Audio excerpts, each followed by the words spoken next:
eh, saya ingin jelaskan sedikit tentang kondisi kejadian yang terjadi di Kabupaten Lanai Jaya. Jadi pertama kali itu terjadi tanggal 3 Juli dan tanggal 5 Juli. 2 hari berturut-turut. 2 hari selang 1 hari kosong. Jadi kejadian awal itu sepanjang malam tanggal 3 dan tanggal 5 itu turun hujan seperti embun pagi, embun sepanjang malam. Lalu dia menutupi seluruh daratan itu. Tanaman semua turun. Kemudian paginya tanggal 6 itu panas. Panas turun. Lalu mencair seperti minyak. Seperti minyak, dia menghancurkan semua tanaman-tanaman. Itu layu dan ya semua seperti itu. Lalu waktu itu memang mulai tanggal 3 dan tanggal 5 itu kami ada korban. Yang meninggal langsung waktu tanggal 3 sampai tanggal 5 itu 8 orang. Itu ada yang meninggal tanggal 3, data nanti kita kasih. Ada yang tanggal 4 dan ada yang tanggal 5. Itu anak-anak dan lanjut usia, mereka kedinginan. Pertama memang mereka sampaikan 11 orang. Tapi waktu kami cek ke lapangan, ternyata ada 4 orang tuh meninggal bulan Mei sebelum kasus ini terjadi, bencana terjadi. Karena itu saya anggap itu di luar. Karena itu setelah tanggal 3, tanggal 8 saya kirim teman-teman Badan Penanggulangan Bencana untuk melihat data secara lengkap. Peta luasan, kemudian berapa orang yang kena, lalu bawa ke kami. Tanggal 11 kami rapat pertama dengan DPR. Memutuskan apa yang harus kita lakukan, termasuk kita butuh dana, kita keluarkan dana dari Pemda, lalu kita bentuk tim Satgas Penanggulangan Bencana, lalu saya langsung sebagai ketua. Kemudian tanggal 13 kita mulai kirim 1 dokter dan 7 paramedis masuk ke Kuyawage. Ini yang pertama, untuk melakukan pendataan terhadap semua korban yang terjadi. Dari pendataan itu kami dapat data kita punya 21.000 jiwa atau 2.700 kepala keluarga di 3 distrik, yaitu di Gua Balim. Distrik Gua Balim ini ada 7 kampung. Kemudian distrik Kuyawage itu ada 7 kampung dan distrik Wano Barat itu ada 11 kampung. Ada 21.000 orang yang tersebar di situ. Kemudian kita mulai kirim mulai tanggal 13, kirim tim medis, mereka ada bawa data ke kami. Tanggal 14, tanggal 15 kami sudah mulai ada pemetaan. Sudah ada pemetaan berapa orang yang sebenarnya betul-betul sakit, mereka ada di mana, apakah ada di pengungsian atau ada di kampung-kampung. Nah, dari hasil pendataan tanggal 15 dan tanggal 16, kita dapat kesimpulan sementara di Goa Balim kami ada punya 117 orang yang sakit. 117 orang. Kemudian di Wano Barat dan di Kuyawage itu ada 78. Rata-rata mereka sakit karena apa? Itu sakit pertama karena gatal, kemudian ispa, pernapasan, lalu mereka kedinginan, kemudian dehidrasi karena tinggi.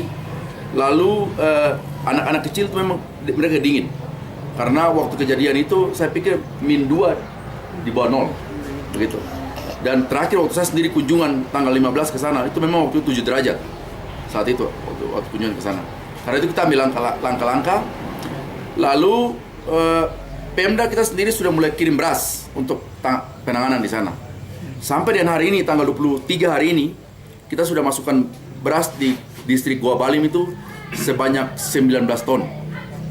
Kemudian ditambah dengan Indomie, minyak goreng, selimut di Gua Balim.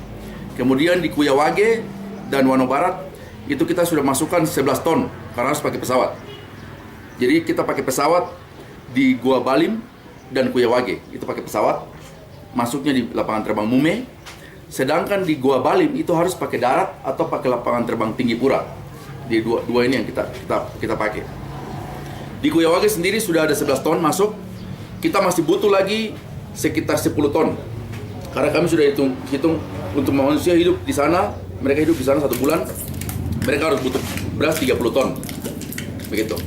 Sedangkan di Gua Balim sudah cukup. Sampai dengan hari ini apa yang menjadi kendala bagi kami pemerintah Kabupaten Lanai Jaya? Pertama, itu masalah komunikasi. Kita susah sekali. Saya punya mantri harus ke kampung, satu kampung paling lama 8 jam, 7 jam untuk memberikan informasi lagi ke induk, posko induk di Kuyawage. Itu perlu waktu yang cukup lama.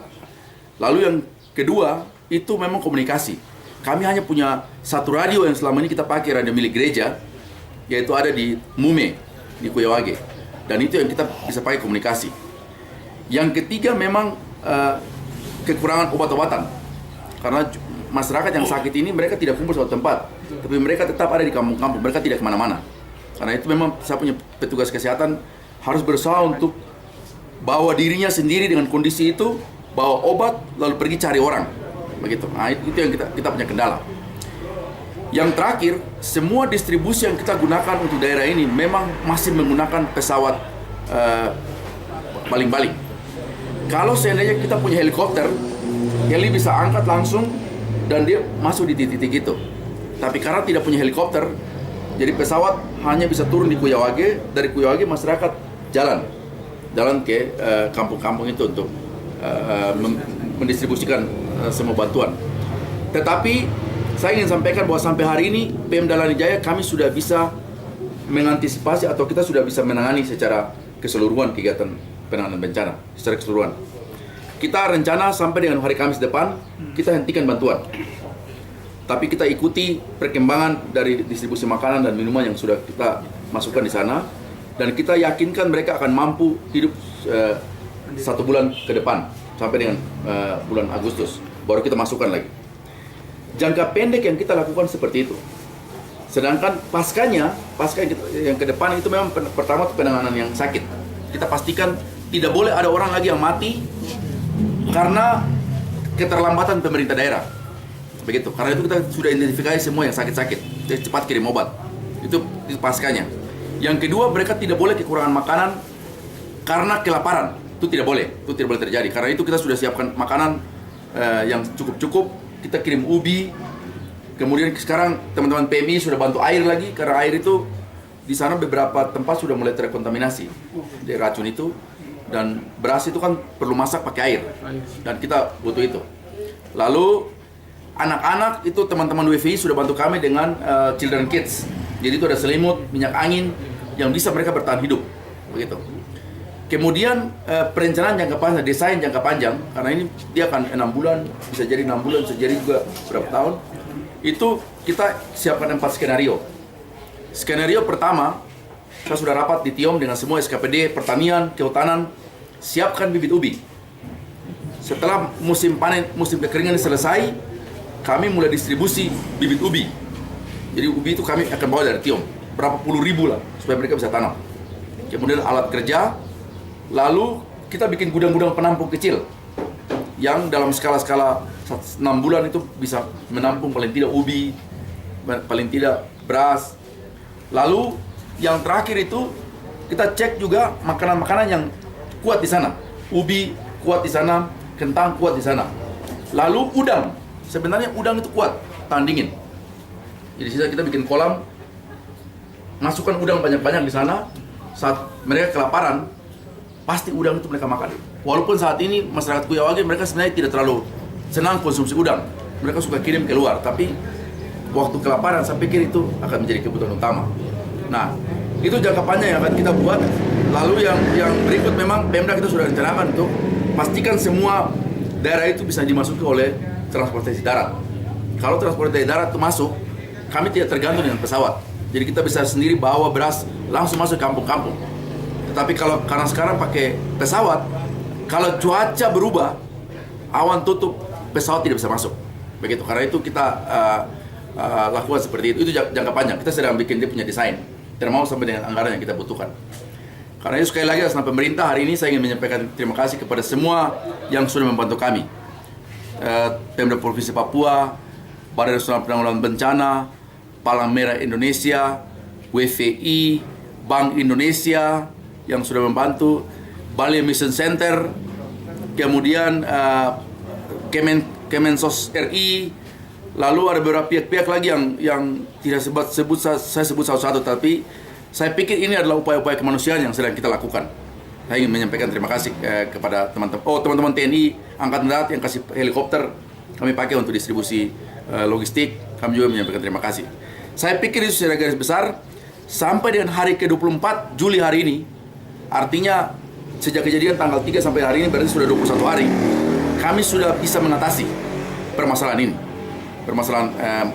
Karena itu sampai hari ini yang meninggal di Wano Barat itu 8 orang pasti akibat bencana, bukan 11 tapi 8 orang.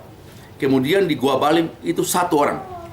Karena itu yang meninggal akibat bencana ini hanya 9 orang. Begitu. Kalau ada informasi awal 11 itu karena memang ada yang meninggal sebelumnya itu. Yang sakit seperti saya sudah sampaikan tadi ada 79 di 2 distrik Gua Balim, Wano Barat dan Kuyawage, dan 117 di Gua Balim. Itu yang sudah teridentifikasi. Begitu. Kita harap dalam beberapa waktu ini kami punya dokter, ada 2 dokter lagi kita sudah kirim. Ada data lagi yang masuk kepada kami. Kita harapkan boleh banyak yang sakit, tapi mereka tidak akan sakit lama. Begitu. Jadi waktu ada kita update berita lagi minggu depan atau bulan depan, yang jumlah sakit sudah menurun. Sampai gitu. Terima kasih untuk Palang Merah Indonesia secara khusus yang tiba dari Jakarta, langsung ada di lokasi dan bisa melihat sendiri kondisi yang terjadi di sana. Terima kasih. Jelas ya, Ibu. Jadi kalau selalu lupa angka, nanti angkanya di situ ada. Iya. Bapak bisa ini kan? Oke. Siap. Tiffany mana Tiffany? Foto tidak pakai suara, mari. Sampai saya bicara. Bilang Tiffany 2 menit sini.